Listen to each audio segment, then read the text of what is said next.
நாடு முழுக்க பல்வேறு குற்ற சம்பவங்கள் நடந்துட்டு தான் இருக்கு. காவல்துறையினரும் விசாரிச்சுட்டு தான் இருக்காங்க. அது மாதிரியான குற்றங்களின் தொகுப்பு தான் நிகழ்தகவு.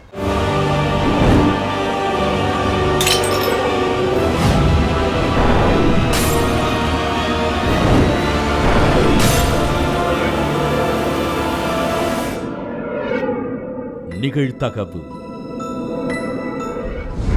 கடைக்கு சென்றுவிட்டு வீட்டிற்கு திரும்பிய தாய் 4 வயது சிறுமி கிடந்த கோலத்தை கண்டு அதிர்ச்சி. சிறுமியின் உடலில் காயங்கள் இருந்ததை கண்டு சந்தேகமடைந்த மருத்துவர்கள்.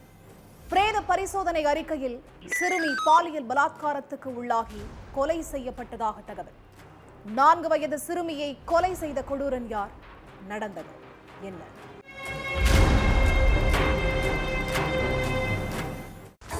ஜனவரி 20ஆம் தேதி கடைக்கு போயிட்டு வீட்டுக்கு திரும்பி இருக்காங்க 32 வயசு பெண். அப்போ வீட்டுக்குள்ள அவங்களோட 4 வயசு மகள் மூச்சு பேச்சு இல்லாம கிடந்திருக்காங்க. இத பார்த்து பதறிப்போன அந்த பெண் சிறுமிய வீட்டு அக்கம் பக்கத்து வீட்டுக்காரங்க உதவியோட ஹாஸ்பிட்டல்ல அட்மிட் பண்ணி இருக்காங்க. ஆனா அங்க சிகிச்சை அளித்த டாக்டர் சிறுமி உயிரிழந்துட்டதா சொல்லி இருக்காங்க. அதே மாதிரி சிறுமியோட உடல்ல காயங்கள் இருந்ததையும் நோட் பண்ண டாக்டர் சிறுமியோட சடலத்தை பிரேத பரிசோதனைக்கு அனுப்பி வச்சிருக்காங்க. அதுபடி வெளியான போஸ்ட்மார்ட்டம் ரிப்போர்ட்ல சிறுமி பாலியல் பலாத்காரம் செய்யப்பட்டு உயிரிழந்ததா குறிப்பிட்டு இருந்துச்சு. உடல் ஃபுல்லா நகக்கீரல்களும் வயிற்று பகுதியில அதிக காயங்கள் இருந்ததாகவும் பதிவாகி இருந்துச்சு. இதை கேட்டு கதறி அழுத சிறுமியோட தாய், அவனை நம்பி என் மகளை விட்டுட்டு வந்தேன், படுபாவி இப்படி பண்ணிட்டானேன்னு அழுதபடியே இசக்கிராஜுங்கிற இளைஞன் மேல புகார் அளிச்சிருக்காங்க. உடனே அந்த புகாரை வாங்கி விசாரணையில இறங்கின போலீஸ் இசக்கிராஜாவின் செல்போன் நம்பரை ட்ரேஸ் பண்ணி அவன் எங்க பதுங்கி இருக்கான்னு செக் பண்ணி இருக்காங்க. அதுல செல்போன் சிக்னல் ஆரோக்கியபுரம் பகுதியில காட்டியிருக்கு. உடனே சிக்னல் காட்டின இடத்துக்கு போன போலீஸ் வீட்டுல பதுங்கி இருந்த இசக்கிராஜாவை கையும் களவுமா பிடிச்சு அவனை ஸ்டேஷனுக்கு கூட்டிட்டு போய் விசாரிக்க ஆரம்பிச்சிருக்காங்க. கன்னியாகுமரி மாவட்டம் நாகர்கோவில் பகுதியைச் சேர்ந்த 32 வயசு பொண்ணுக்கு 4 வயசுல பெண் குழந்தை இருக்கு. சில வருஷங்களுக்கு முன்னாடி இந்த பெண்ணோட கணவர் உடல்நலக் குறைவால உயிரிழந்துட்டார். அதுக்கப்புறம் அதே கிராமத்தை சேர்ந்த மற்றொரு நபரை அந்த பெண் கல்யாணம் பண்ணிக்கிட்டாங்க. ஆனா கல்யாணமான நாட்கள்ல இருந்தே இந்த தம்பதிக்குள்ள சண்டையும் சச்சரவுமா இருந்திருக்கு. இதனால அவரை விட்டு பிரிஞ்ச 32 வயசு பெண் தனது மகளோட குலசேகரம் பட்டினத்துல உள்ள ஒரு வீட்டை வாடகைக்கு எடுத்து தங்கி இருக்காங்க. அந்த நேரத்துல இசக்கிராஜாங்கிற நபரோட அந்த பெண்ணுக்கு பழக்கம் ஏற்பட்டு இருக்கு. அதுக்கப்புறம் 2 பேரும் நெருங்கி பழக ஆரம்பிச்சு தகாத உறவுல இருந்திருக்காங்க. இவங்களோட வீட்டுக்கு இசக்கிராஜா அடிக்கடி வர்றதும் போறதுமா இருந்திருக்கா. இதை நோட் பண்ண அக்கம் பக்கத்து வீட்டுக்காரங்க, யார் இந்த இளைஞன், அடிக்கடி ஏன் உங்க வீட்டுக்கு வர்றாருன்னு கேட்டிருக்காங்க. அதுக்கு அந்த பெண், இசக்கிராஜா என்னோட சொந்தக்காரன்னு சொல்லி மழுப்பி இருக்காங்க. இதுக்கிடையில போகி பண்டிகை அன்னைக்கு அந்த பெண்ணோட வீட்டுக்கு வந்த இசக்கிராஜா அங்கேயே தங்கியும் இருந்திருக்கான். சம்பவத்தன்னைக்கு காலையில 9 மணி அளவுல அந்த சிறுமியும் இசக்கிராஜாவும் தனியா இருந்திருக்காங்க. வீட்டுக்கு தேவையான பொருட்களை வாங்க தாய் பக்கத்துல உள்ள கடைக்கு போயிருக்காங்க. அப்போ திடீர்னு புத்தி மாறின இசக்கிராஜா 4 வயசு சிறுமி கிட்ட தப்பா நடந்திருக்கா.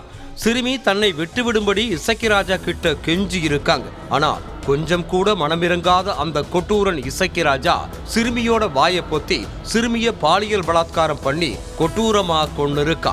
அதுக்கப்புறம் அந்த பெண்ணுக்கு போன் பண்ண இசக்கிராஜா, எனக்கு அவசரமா ஒரு வேலை இருக்கு, நான் குழந்தைய வீட்டுல தனியா விட்டுட்டு கிளம்புறேன்னு சொல்லிட்டு அங்கிருந்து தப்பிச்சு போயிருக்கான். விசாரணையோட முடிவுல எல்லா உண்மைகளையும் தெரிஞ்சுக்கிட்ட போலீஸ் வீட்டுல பதுங்கி இருந்த இசக்கிராஜாவை அரெஸ்ட் பண்ணி கம்பி எண்ண வச்சிருக்காங்க. கணவன் நெஞ்சுவலி ஏற்பட்டு உயிரிழந்து விட்டதாக நாடகமாடிய மனைவி. இறுதி அஞ்சலியின் போது உயிரிழந்தவரின் காதில் இருந்து ரத்தம் வழிந்ததால் சந்தேகம். பிரேத பரிசோதனையில் வெளியான அதிர்ச்சி தகவல். மார்பு மற்றும் முகத்தில் அதிக காயங்கள் இருந்ததாக ரிப்போர்ட். மனைவியை கஸ்டடியில் எடுத்து விசாரித்த போலீஸ் பிரியாணியில் 20 தூக்க மாத்திரைகளை கலந்து கொடுத்து கணவன் கொலை செய்யப்பட்டது விசாரணையில் அம்பலம். 19 வருட திருமண வாழ்க்கை கொலையில் முடிந்தது ஏன்? நடந்தது என்ன?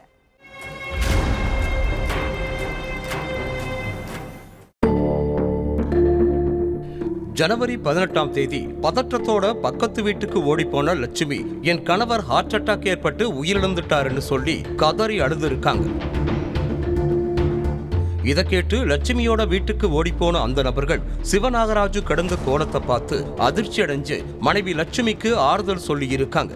அடுத்து சிவநாகராஜு உயிரிழந்ததை பத்தி சொந்தக்காரங்க ஃப்ரெண்ட்ஸ்னு எல்லோருக்கும் தகவல் அளிக்கப்பட்டு இறுதி அஞ்சலிக்கான ஏற்பாடுகளும் தீவிரமா செய்யப்பட்டிருக்கு. இறுதி அஞ்சலிக்கு கணவர் சிவநாகராஜுவோட ஃப்ரெண்ட்ஸ் எல்லோரும் வந்திருக்காங்க. அப்போ சிவநாகராஜுவோட காதுல இருந்து ஒரே ரத்தமா வந்திருக்கு.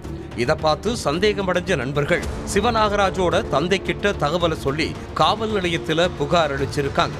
இந்த புகார் அடிப்படையில சம்பவ இடத்துக்கு வந்த போலீஸ் சடலத்தை மீட்டு போஸ்ட்மார்ட்டத்துக்கு அனுப்பி வச்சாங்க. அதுபடி மறுநாள் வெளியான போஸ்ட்மார்ட்டம் ரிப்போர்ட்ல சிவநாகராஜுவோட நெஞ்சிலையும் முகத்திலையும் காயங்கள் இருந்ததா குறிப்பிட்டிருந்துச்சு.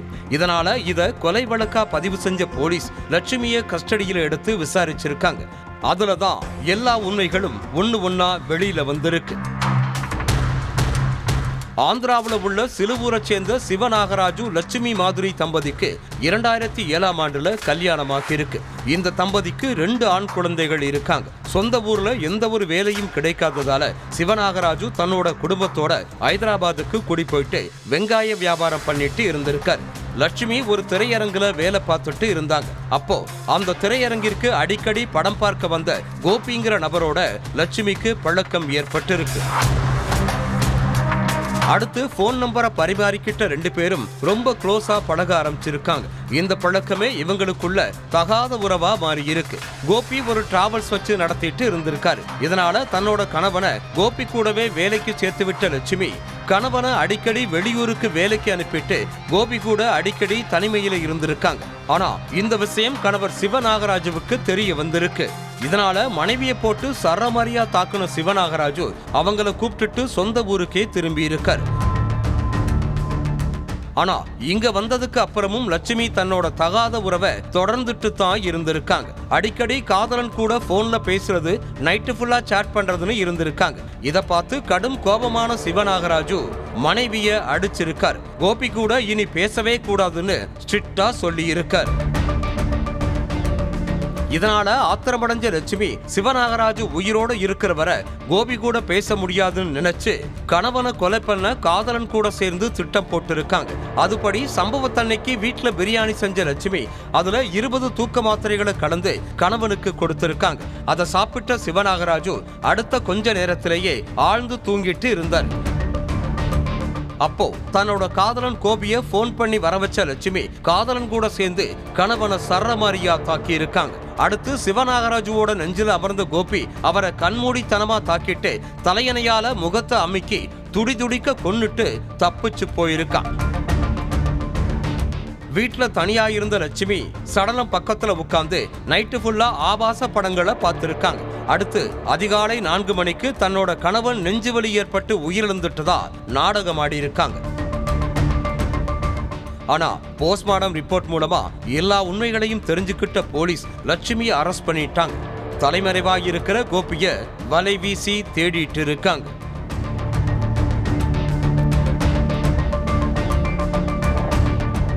கோவில் வளாகத்தில் மர்மமான முறையில் உயிரிழந்து கிடந்த இளைஞர்.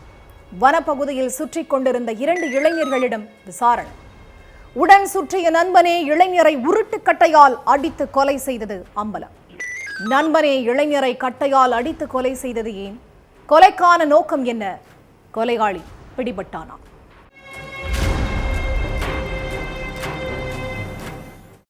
வனப்பகுதியில் உள்ள அங்காளம்மன் கோவில் வளாகத்துல ஒரு இளைஞர் மர்மமான முறையில உயிரிழந்து கிடக்கிறதா அந்த வழியா போன பொதுமக்கள் போலீஸுக்கு தகவல் கொடுத்திருக்காங்க. அடுத்து அங்க வந்த போலீசார் இளைஞரோட சடலத்தை மீட்டு போஸ்ட்மார்ட்டத்துக்காக ஹாஸ்பிட்டலுக்கு அனுப்பி வச்சுட்டு பக்கத்துல கிடந்த ஒரு உருட்டுக்கட்டை, காலி மது பாட்டில்களை மீட்டு இருக்காங்க.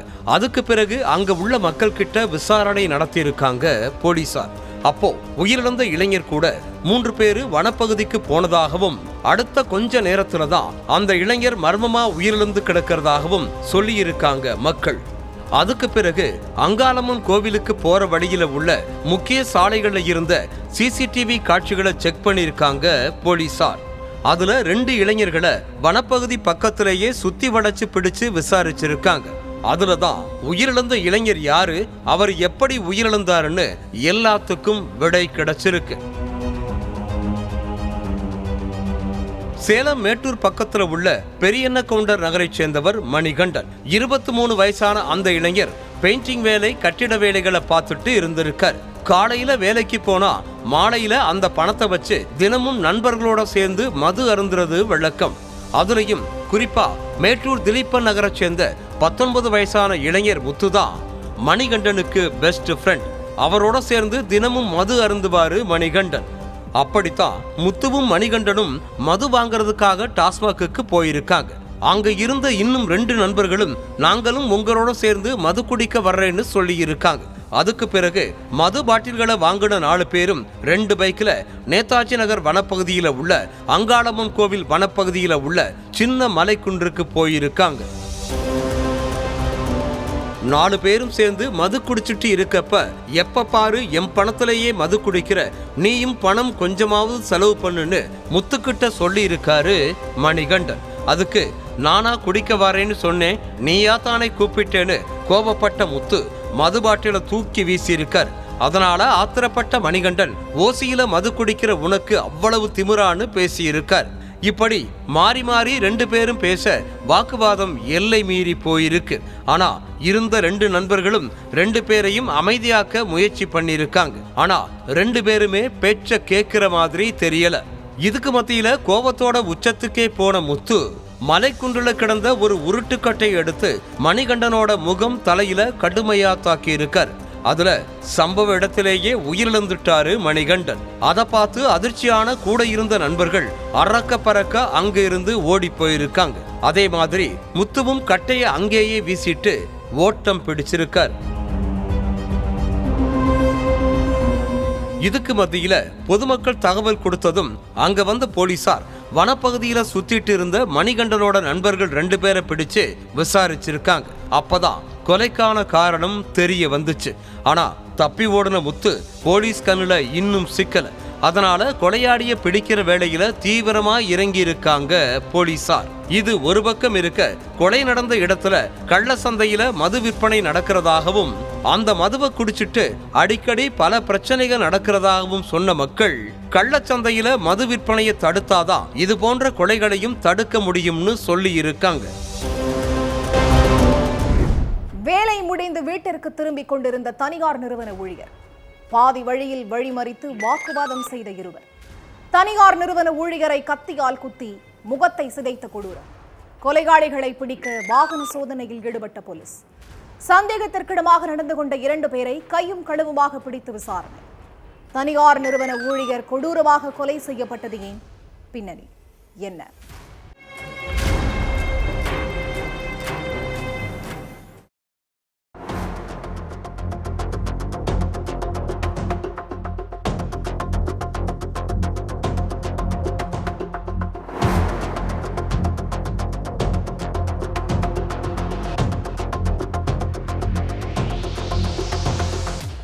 19ஆம் தேதி நைட்டு கிருஷ்ணாபுரம் பகுதி வழியா பொதுமக்கள் சிலர் பைக்ல போயிட்டு இருந்தாங்க.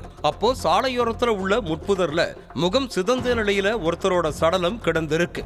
இத பார்த்து அதிர்ச்சி அடைந்த பொதுமக்கள் போலீஸுக்கு போன் பண்ணி தகவலை சொல்லி இருக்காங்க. இந்த விஷயத்தை கேள்விப்பட்டு ஸ்பாட்டுக்கு வந்த போலீசார் சடலம் கிடந்த இடத்தை வந்து பார்வையிட்டு இருக்காங்க.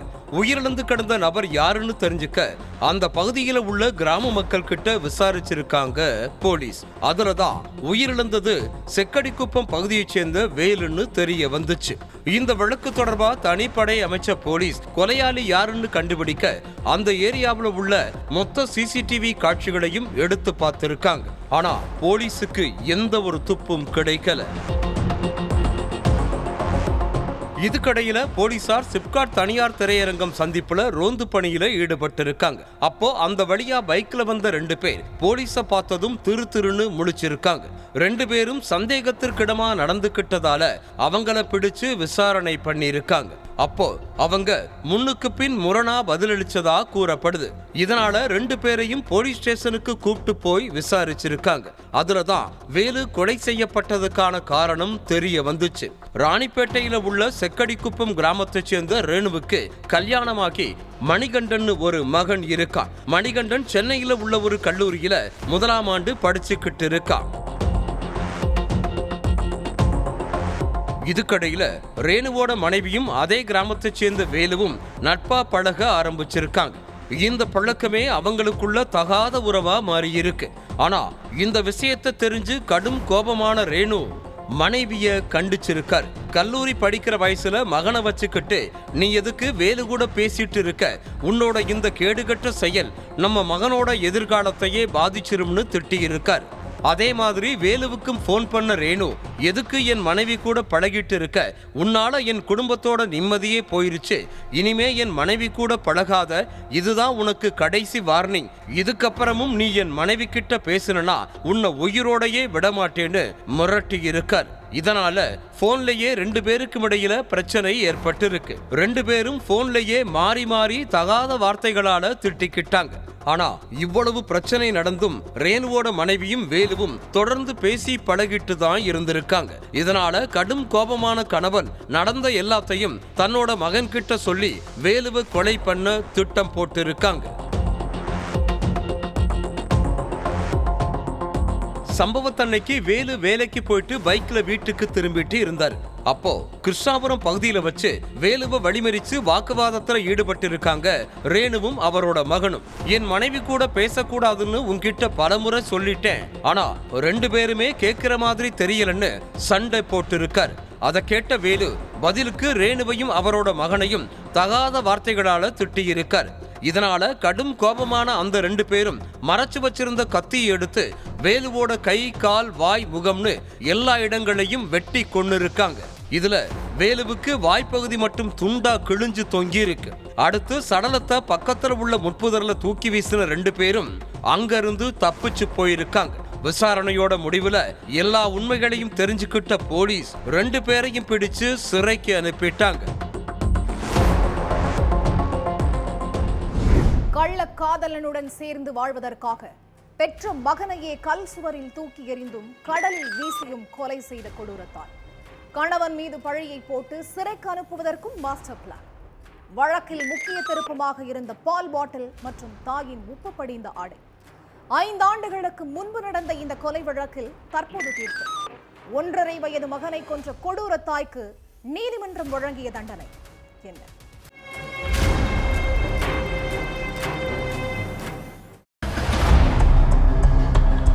2020ஆம் ஆண்டு பிப்ரவரி 17ஆம் தேதி விடிஞ்சும் விடியாமலும் இருந்த நேரத்துல கத்தி அழுது இருக்காங்க சரண்யா.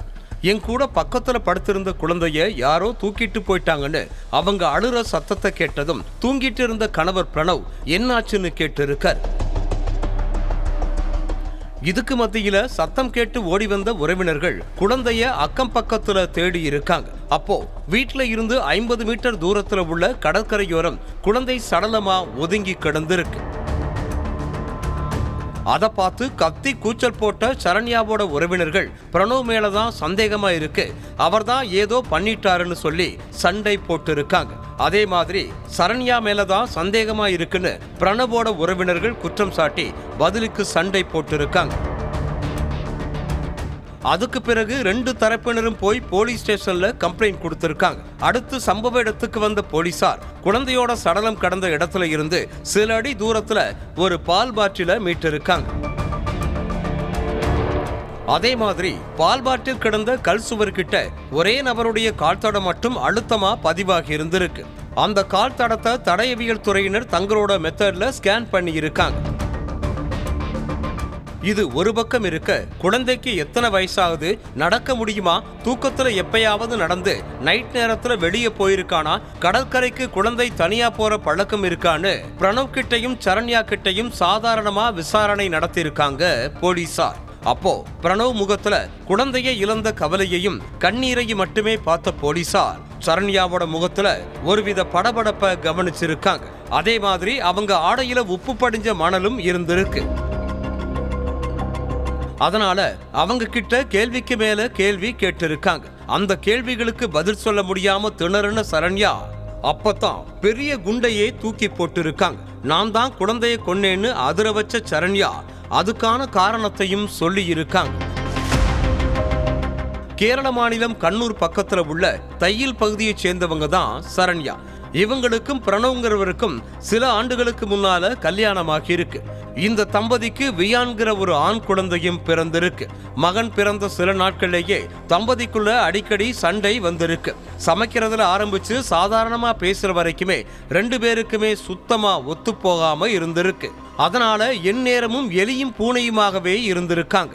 இதுக்கு மத்தியில நண்பனை தேடி அவங்க வீட்டுக்கு அடிக்கடி வந்து போன பிரணவோட நண்பன் நிதின் சண்டைய சமாதானம் பண்றேங்கிற பேர்ல சரண்யா கிட்ட அடிக்கடி போன்லயும் பேசியிருக்கார். அப்போ தன் கணவரை பத்தி வண்டியா குறை சொன்ன மனைவி அவரோட வாழவே பிடிக்கல, ஆனா மகன் பிறந்துட்டானே அதனால என்னோட வாழ்க்கையே போச்சுன்னு புலம்பி இருக்காங்க. அதை கேட்டு ஆறுதல் சொன்ன நிதின் ஒரு கட்டத்துல சரண்யாவோட நெருக்கமா பழகி இருக்கார். அந்த நெருக்கத்துல கணவன் மேல இருந்த வெறுப்பு சரண்யாவுக்கு மேலும் அதிகமாக இருக்கு. குழந்தை மட்டும் இல்லைன்னா நான் உன்னை கண்டிப்பா கல்யாணம் பண்ணிப்பேன்னு சரண்யாவோட ஆசையை தூண்டிருக்காரு நிதின். அப்போ உண்மையாத்தான் சொல்றியா, பிரணவ் இருக்காரே அப்புறம் எப்படி கல்யாணம் பண்ணிக்க முடியும்னு சரண்யா கேட்டப்ப டிவோர்ஸ் கொடுக்கறது ஈஸி தான், அவனும் நீ கேட்டா கொடுத்துருவான்னு சொல்லி இருக்காரு நிதின். இதையெல்லாம் கேட்டு கனவுல மிதந்த சரண்யா தன்னோட குழந்தை மட்டும் இல்லைன்னா பிரணவோட வாழ வேண்டிய எந்த கட்டாயமும் இல்ல, சுலபமா பிரிஞ்சிடலாம்னு நினைச்சு மகனை கொலை செய்ய முடிவெடுத்திருக்கா. அதுக்காக அவ தேர்ந்தெடுத்த வழிதான் கடல். நைட்டு 2 மணிக்கு ஆழ்ந்து தூங்கிட்டு இருந்த குழந்தை வியானை நைசா தூக்கிட்டு கடற்கரைக்கு போயிருக்கா சரண்யா. தாயோட தோள்ல தூங்கிட்டு இருந்த குழந்தை இரவு நேரத்துல வீசின குளிர்ந்த காத்துல கண் முழிச்சு அழுதுருக்கு. அப்போ கையோட கொண்டு வந்திருந்த பாட்டில இருந்த பாலை குழந்தைக்கு கொடுத்திருக்கா சரண்யா. வயிறு முட்டை பாலை குடிச்சதும் அழுகை நிறுத்தின குழந்தை வியான் தாயை பார்த்து சிரிச்சிருக்கா. அந்த சிரிப்பை பார்த்து கூட சரண்யா தான் எடுத்த முடிவுல இருந்து பின்வாங்கல. அதே மாதிரி கொஞ்ச நேரத்துக்கு முன்னாடி தன்னை தோல்ல போட்டு தூங்க வச்சு பால் கொடுத்த தாயை கொலை செய்ய போறாங்கன்னு அந்த குழந்தைக்கும் தெரியல. முகம் நிறைய சிரிப்போட இருந்த மகனை தூக்கி கடற்கரையோரம் இருந்த கல்லாலான சுவர் மேல எரிஞ்சிருக்கா சரண்யா. தலையில அடிபட்டு குழந்தை கதறி அழுதுருக்கு. அப்போ மறுபடியும் குழந்தையை தூக்கி அதே சுவர்லயே எரிஞ்சிருக்கா. ஆனாலும் சரண்யா நினைச்ச மாதிரி குழந்தையோட உயிர் போகல. அடுத்து குழந்தைய தூக்கி கடல்ல வீசிட்டு விறுவிறுன்னு வீட்டுக்கு நடந்து போய் தூங்கி இருக்கா சரண்யா. விடிஞ்சதும் குழந்தைய காணா, யாரு தூக்கிட்டு போனாங்கன்னு தெரியலன்னு அழுது நாடகம் ஆடி இருக்கா. அழுகை சத்தத்தை கேட்டு ஒண்ணு கூடுன சொந்த பந்தங்கள் குழந்தைய தேடி அலைஞ்சிருக்காங்க. அப்பதான் குழந்தையோட சடலம் கரை ஒதுங்கி கிடந்திருக்கு. ஏற்கனவே தம்பதிக்குள்ள இருக்க சண்டை விவகாரம் 2 தரப்பு உறவினர்களுக்குமே தெரியுங்கிறதால மாறி மாறி குற்றம் சாட்டி இருக்காங்க. ஆனாலும் போலீசாரோட விசாரணையில சரண்யாவே தன் வாயால அத்தனை உண்மைகளையும் சொல்லிட்டான். பிரணவ் தான் குழந்தைய கொலை செஞ்சு கடல்ல வீசிட்டதா வழக்கு திருப்பி கணவனை சிறைக்கு அனுப்பிட்டு நிதின் கூட சேர்ந்து வாழ்க்கையை தொடங்க பிளான் போட்டிருந்தா சரண்யா. ஆனா அந்த பிளான் எல்லாம் மண்ணா போனதால போலீசார் கையில விலங்கு மாட்டி சிறையில் அடைச்சிட்டாங்க.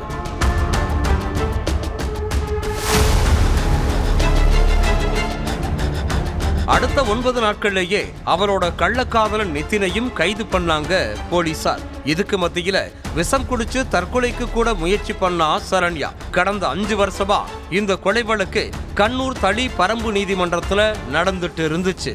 சரண்யாவின் உப்பு படிந்த ஆடைகள், படுக்கை விரிப்புகள், குழந்தையோட பால் பாட்டில் இதையெல்லாம் தடயவியல் பரிசோதனைக்காக அனுப்பியிருக்காங்க அதிகாரிகள்.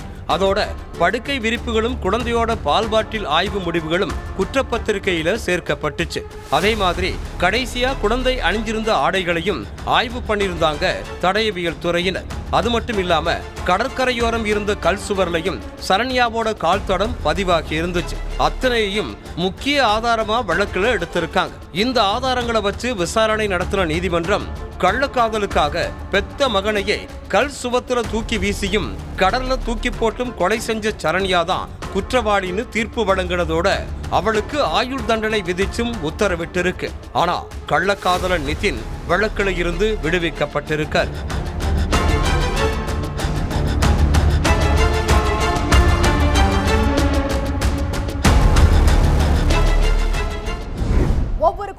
முடிவும் சட்டத்தின் கையில். விசாரணை தொடரும், பார்க்கலாம் அடுத்த நிகழ்தகவல்.